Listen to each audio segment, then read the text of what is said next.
दोस्तों, जिंदगी क्या है, इसी बात को समझाती हुई एक कहानी। जिंदगी के पहले 20 साल पढ़ाई में ही गुजर गए। उसके बाद शुरू हुई नौकरी की खोज। कुछ नौकरी के इंटरव्यू देते हुए अपनी सहूलियत के हिसाब से एक नौकरी शुरू की। अब लगा कि स्थिरता की शुरुआत हो गई है। 1 महीने बाद हाथ में पहली तनख्वाह का चेक आया। चेक को बैंक में जमा किया और शुरू हुआ दौर बैंक में जमा होने वाले नंबरों के अंतहीन खेल का। 2-3 वर्ष और गुजरे और इस दौरान बैंक में नंबर बढ़ाने का सिलसिला बदस्तूर जारी रहा। उम्र अब 25 की दहलीज पार कर रही थी, तो अब शादी हो गई। एक नई कहानी की शुरुआत। शुरू के 1-2 साल तो त्योहारों जैसा गुजरा। रंग बिरंगे सपने लिए हाथों में हाथ डाले जिंदगी के सफर का मजा लेते हुए जिंदगी गुजर रही थी। पर ये दिन जल्द ही गुजर गए। अब बच्चे के आने की सुगबुगाहट शुरू हो गई और 1 वर्ष के बाद ही घर में पालना भी झूलने लगा। अब सारा ध्यान बच्चे पर केंद्रित हो गया। खाना पीना, उठना बैठना, लाड प्यार दुलार, सारा समय बस इन्हीं चीज़ों में गुजरने लगा। और समय कैसे उम्र चुरा ले गया पता ही नहीं चला।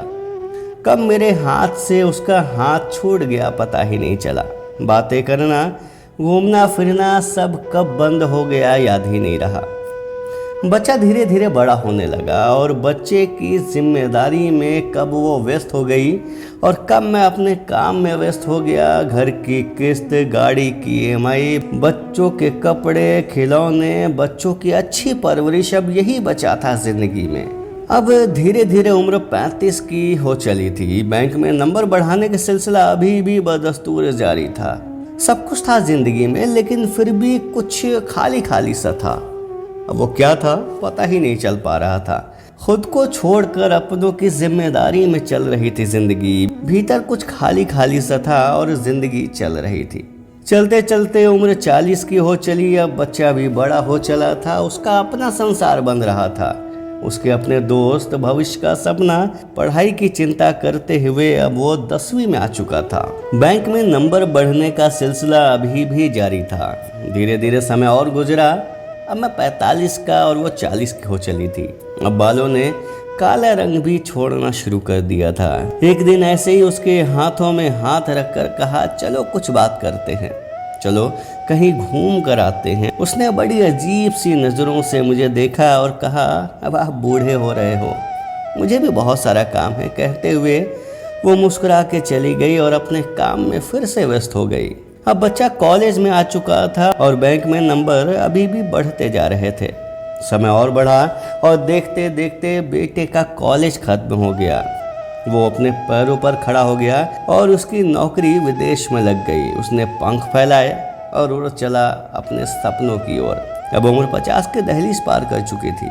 मैं भी बूढ़ा हो चुका था। वो भी उम्र दराज से दिखने लगी थी। अब बाहर आने जाने के कार्यक्रम भी लगभग बंद से होने लगे थे। अब दवाओं के समय याद रखना जिंदगी का हिस्सा बन चुका था। बच्चे बड़े हो जाएंगे, अपने पैरों पर खड़े हो जाएंगे, तब सुकून से अपने हमसफर के साथ बैठूंगा, कुछ लम्हे गुजारूंगा, कुछ बातें करूंगा। यही सोचते हुए आज घर को देखता हूँ तो बिल्कुल वीरान सा लगता है। बच्चे कब वापस आएंगे, यही सोचते सोचते समय गुजरने लगा।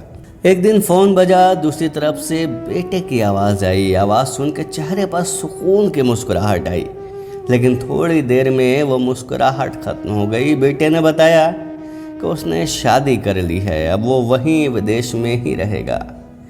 बोला कि वो बैंकों में जमा नंबर किसी वृद्धाश्रम को दे दीजिएगा और अगर हो सके तो आप लोग भी वहीं रह लीजिएगा। इस बुढ़ापे में आप लोगों का ध्यान कौन रखेगा।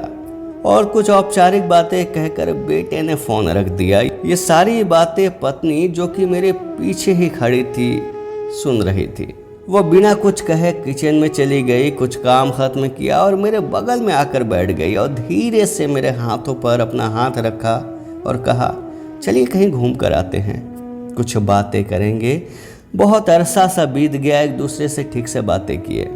मेरी सूनी पड़ी आंखों में एक चमक सी आ गई और मन में एक ही बात घूम रही थी कि क्या यही है ज़िंदगी का सफ़र। दोस्तों, आज जो समय आपके पास है ना, उसे खोलकर जी लीजिए। बैंक के नंबर बढ़ाने से कुछ हासिल नहीं होना। अपने हमसफ़र के साथ रहिए, साथ चलिए, कुछ बातें करिए, समय गुजारिए, क्योंकि ये समय गुजर जाने के बाद सिवाय पछताने के कुछ नहीं हाथ आएगा। खुश रहिए, स्वस्थ रहिए, और कहानी अच्छी लगती है तो अपने दोस्तों से भी साझा करिए। धन्यवाद दोस्तों।